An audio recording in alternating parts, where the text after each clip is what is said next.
Welcome to City Church's On-Demand Messages. My name is Josh, and we're so glad you're tuning in whenever and wherever you're tuning in from. In fact, if it's your first time, we'd love to connect with you. You can text NEW to the number on the screen right now. We've got a free gift for you. Also, if you need prayer, we would love to pray with you. We believe that prayer is not our last resort, but it is our first response to what is going on in our lives and the lives of those around us. And so we'd love to join in with you. And so you can text NEXT to the number on the screen. Also, if you'd like to invest financially into the mission of City Church to be a Jesus movement that awakens the soul in the city, you can text NEXT as well to the number on the screen. We believe every Sunday morning when we gather in person and online, and we open up God's Word, that He has something special and specific for every one of us. And so as we lean into this week's message that you're about to watch, we pray that God opens up your heart to whatever He has for you, and we hope that you are encouraged by today's message. Again, if we can do anything for you, please let us know. Well, good morning. How we doing? Good. Yeah, we awake? Okay. So we are in a series called Smoke from a Fire. We've been here for the last few weeks. This morning, we're going to dive into it again. There's a great theologian, which is just a very smart guy that knows a lot about God and the Bible. He said this a long time ago, that our emotions are like smoke from a fire. They reveal what's going on underneath. Another way of saying this is that our emotions are like the check engine light on a dashboard. Anybody just want to be honest and say, right now, the check engine light is on in my car? Come on, don't, it's all right, okay. Keep your hands up, okay. A day? A week? A month? 3 months? Maya, I'm going to invite you to come back up here. We need to pray for some people today. No, I'm kidding. But so when the check engine light comes on in your car, you see it. And, the hard part is, right, like, you know something's wrong. You just don't know what's wrong. And so many of us, we gloss over it. I had a friend who said, I just took a piece of duct tape and put the duct tape over it so I don't see it anymore. I was like, well, I don't recommend that. But that's what it's like. St. Augustine said that smoke is like the check engine light to our souls. It reveals something else is going on. And with our emotions, the best thing to do with them is not just to try and get the light to go off, but to actually figure out what's going on in the engine, or for us, what's going on in our hearts, so that automatically when our hearts change, that emotion has the ability to change. So the last couple of weeks, we talked about shame. We've talked about feelings of depression. We've talked about anger. Last week, Adozie did a phenomenal job with that. And today, we're going to talk about another one. And here, this one is probably the most subtle, but one of the most serious, I would say, emotions that we deal with. In fact, when we look at the Bible tells us a lot about it. And here's just a few things that it says that it does to us. This emotion rots us to the bones. It brings disorder. And it leads to evil practice. It's that heavy, and it continues to go on. Scripture reiterates it over and over again. It's like, hey, danger, danger, danger, check engine light. This is not a good thing if you find it in your life, because it tells us something else is going on. And the thing that it talks about, and we're talking about today, is envy. Envy. What is envy? Here's what Webster says. It's a feeling of discontented or resentful longing aroused by someone else's possessions, quality of life, or their luck. And so what happens is envy starts with a discontent on what you don't have and quickly can turn into a resentment that what you don't have, somebody else has, and you want it. And so not only do you wish that you had what they have, you dislike them for having it. Romans 12, there's a verse in the Bible that says it's a very... I don't know anyone that would disagree with this verse. I don't know what your kind of walk of faith is or where you're at with Jesus, but it's just this idea of empathy, that we rejoice with those who rejoice and we weep with those who weep. This is just a life lesson that, like, hey, if someone is rejoicing, you should be a good person and celebrate with them. If someone is weeping, you should be an empathetic person and you should weep with them. But here's what envy says. Envy says, envy weeps over those who rejoice and rejoices over those who weep. It's a heavy and it's a serious thing. I told you Webster's definition of it, but I think just maybe a better definition this morning is envy is resenting God's goodness in someone else's life and ignoring God's goodness in our own life. So this morning, we're going to look at a story in the Old Testament. It's Numbers chapter 11. You can turn there if you'd like. It's going to be on the screen as well. We're just going to get to a small portion of this and then just kind of build it out and bulk it out a little bit. But here's some context. The story's about the Israelites. The Israelites were in captivity in Egypt for years and years and years, generations. And so they were in captivity, enslaved in Egypt, and God rescues them. And it's about 13 months after he has rescued them out of captivity, out of Egypt. And so as he has done this, they're passing through a wilderness. And God is leading them by a pillar of cloud by day and pillar of fire by night. And every morning he provides this stuff on the ground, this sustenance, this food on the ground called manna for them to eat. Every morning, right? And so he's got it on there just about every morning. And so what happens in verse 1 is they begin to complain, and then God gets upset because he's like, are you really, why are you, I rescued you out of Egypt. I'm providing for you. And then verse 4 tells us this. Now the rabble that was among them had a strong craving. And the people of Israel also wept again and said, oh, that we had meat to eat.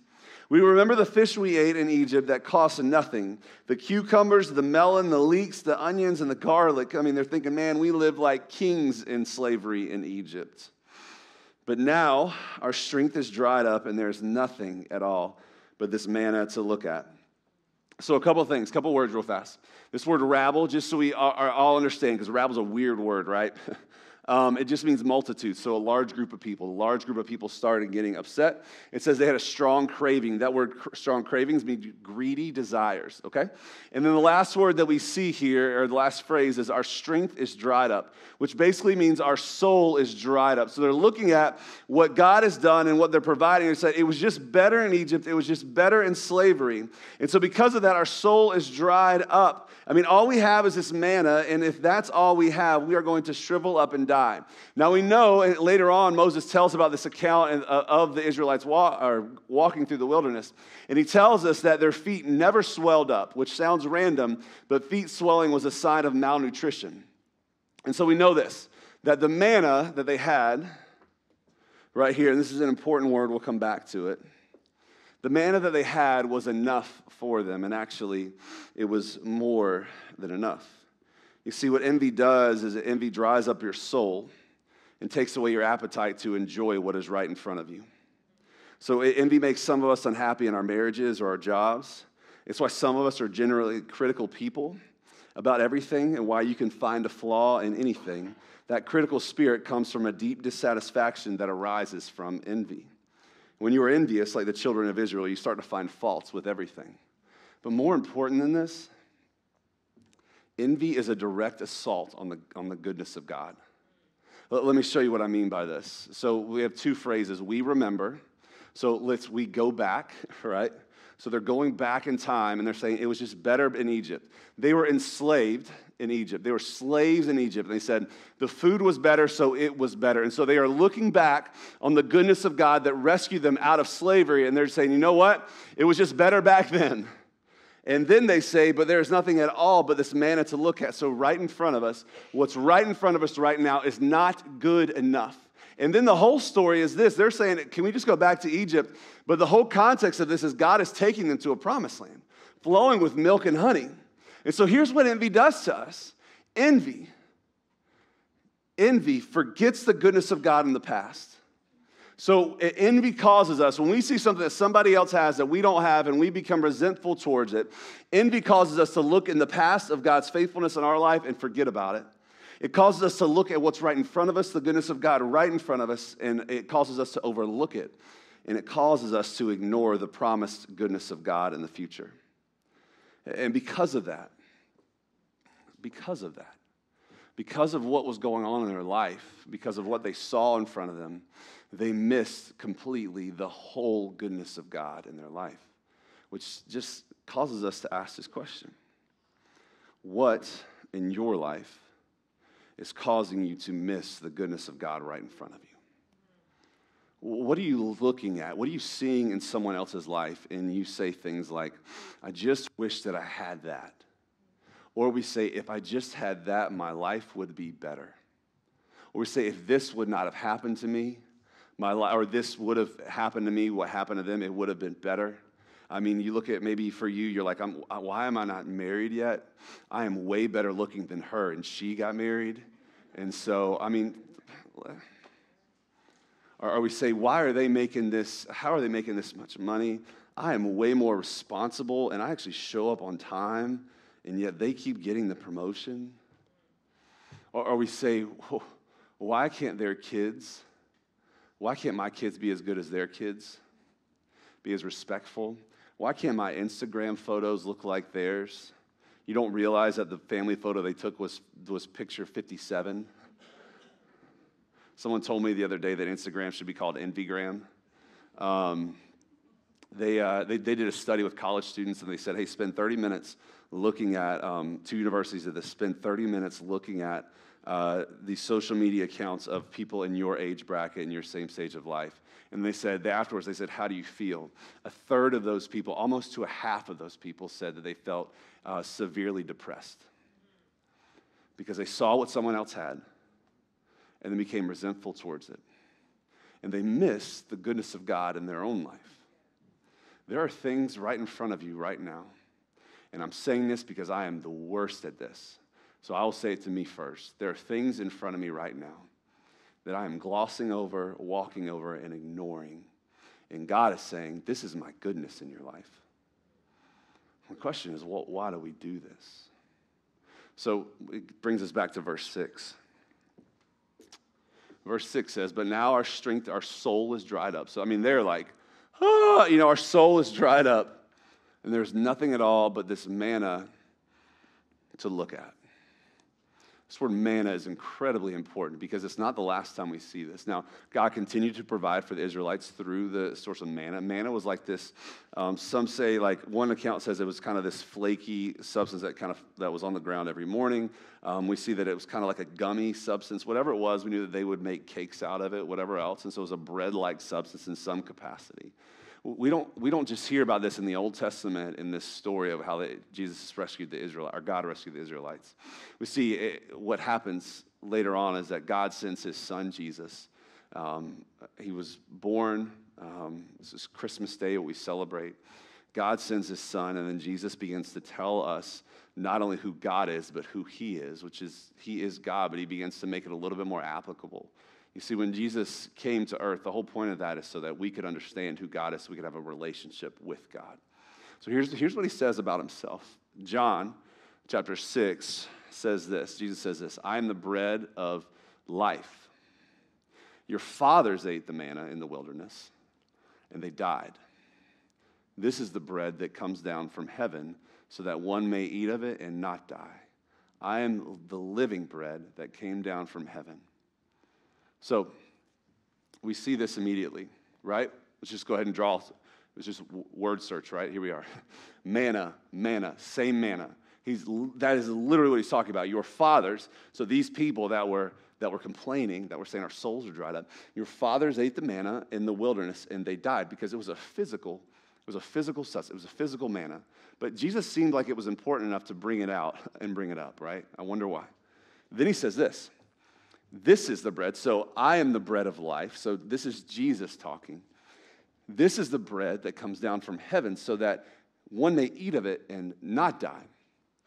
Now, this isn't like the pool of, like immortality or something, right? Like this is Jesus saying that when you choose me, and you choose me as a source of life, you will live with me in eternity forever. This is the kind of bread that I wanted these people to understand. I wanted to connect them. I wanted them to understand that it was never about the manna. It was never about every morning what was actually on the ground, and it was all about me. Because what they did was they missed the provider of the manna. You see, every good gift comes from God. We see that in the Bible. But when the gift becomes more important than the giver, the gift can become a curse. And so here's what he's trying to get them to understand. There is a greater manna. There is a greater bread. There's something greater going on. It doesn't end here, though. This is where I geek out when you start connecting things. So later on in the Bible, this was John, so Jesus is speaking here. Jesus goes to the cross, gives his life, rescues us, which begins to make a little bit more sense. 3 days later, he defeats death, conquers the grave. He ascends into heaven. And then we see this passage in the book of Hebrews where Hebrews is writing not to the Israelites, but to us. And I'm going to read the whole passage. We're going to put a short part on here because it's all we could fit on the screen without, I'm sorry, the baptism was blocking a little bit, okay, but it's there, trust me. But I want to read the whole thing because I just don't want to put up like a part and be like, what does the rest say? So let me just read Hebrews 12 a little bit for us, okay?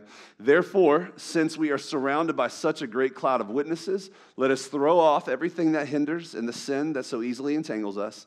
The big part right here that we're going to lean into. And let us run with perseverance the race marked out for us, fixing our eyes on Jesus, the pioneer and perfecter of faith. For the joy set before him, he endured the cross, scorning its shame, and sat down at the right hand of the throne of God. And so, two things that are incredibly important to this. The first one is this. We see that the writer of Hebrews compares our life, what we are doing, to a race. Now, I don't know if you've ever ran in a race before. It doesn't have to be anything fancy. Maybe just racing with your friends. I don't know, you know.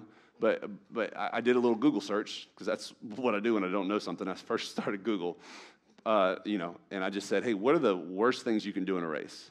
Like, what are like no-nos in a race? You know, when you think about a race, it's you and it's other people.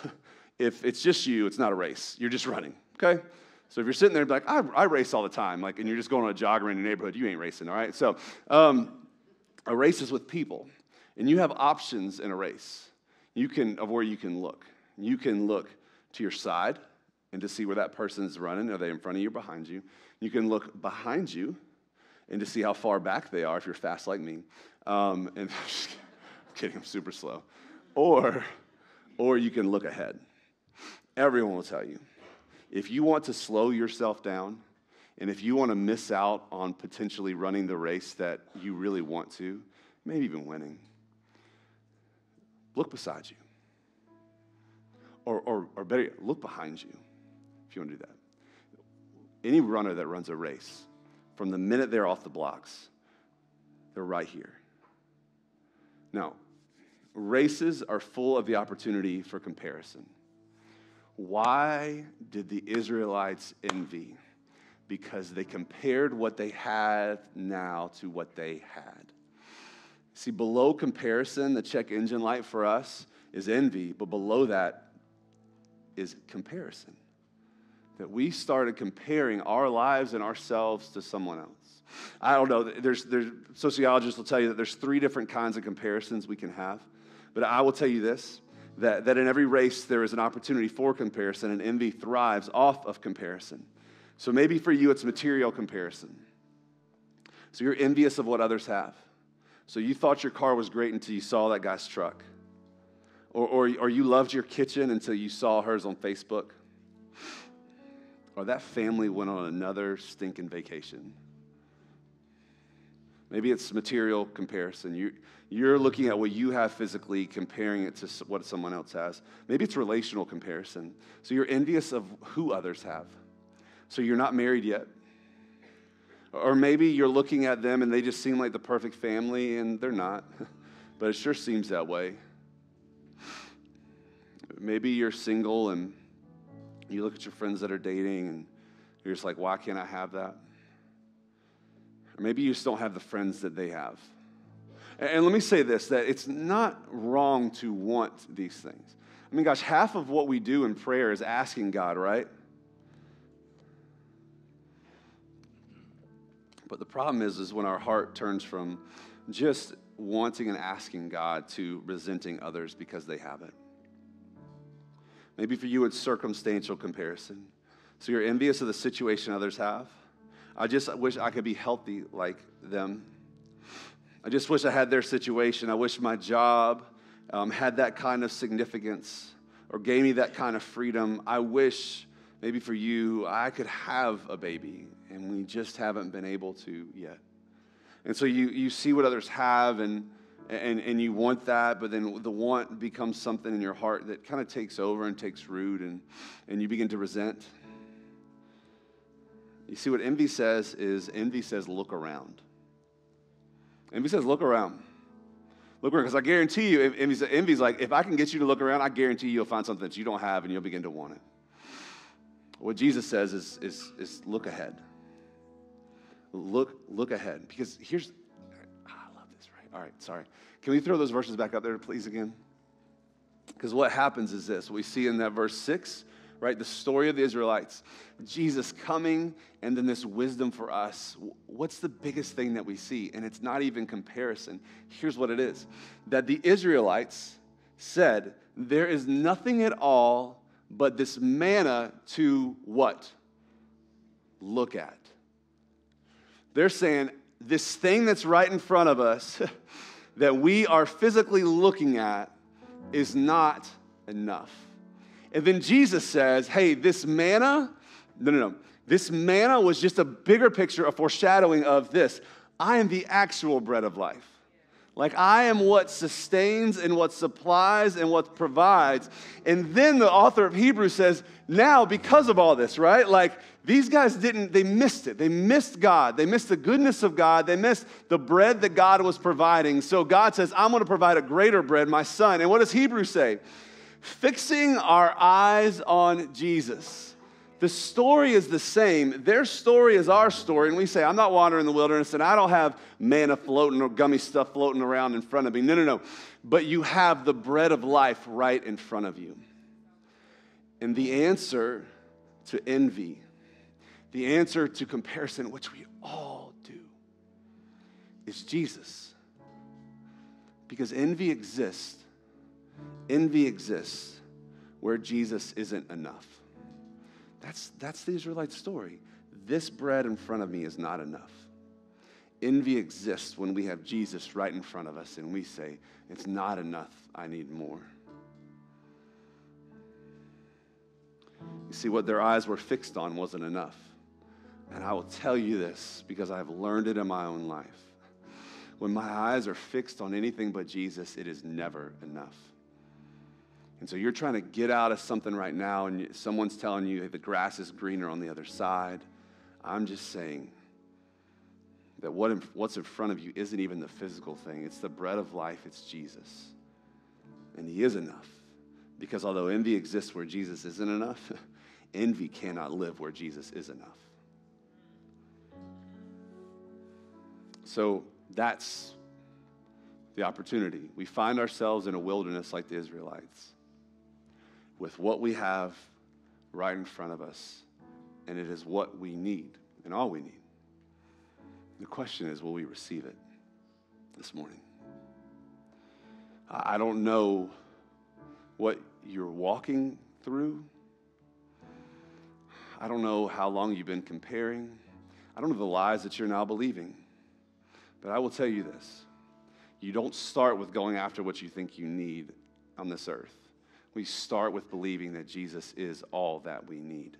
And then we allow him to tell us, okay, yep. Or most of the time it's going to be, I don't need that. You don't need that. That's what I found in my life. When Jesus becomes enough again, and it's a constant wrestle, when he becomes enough, there's a song that says, and the things of this earth grow strangely dim, and the light of his mercy and grace. This morning, that opportunity is for you. If you feel that envy, if you feel that battle with comparison, underneath it all is that Jesus just isn't enough for you right now. So what I want to do is give us an opportunity as Maya plays just to simply respond.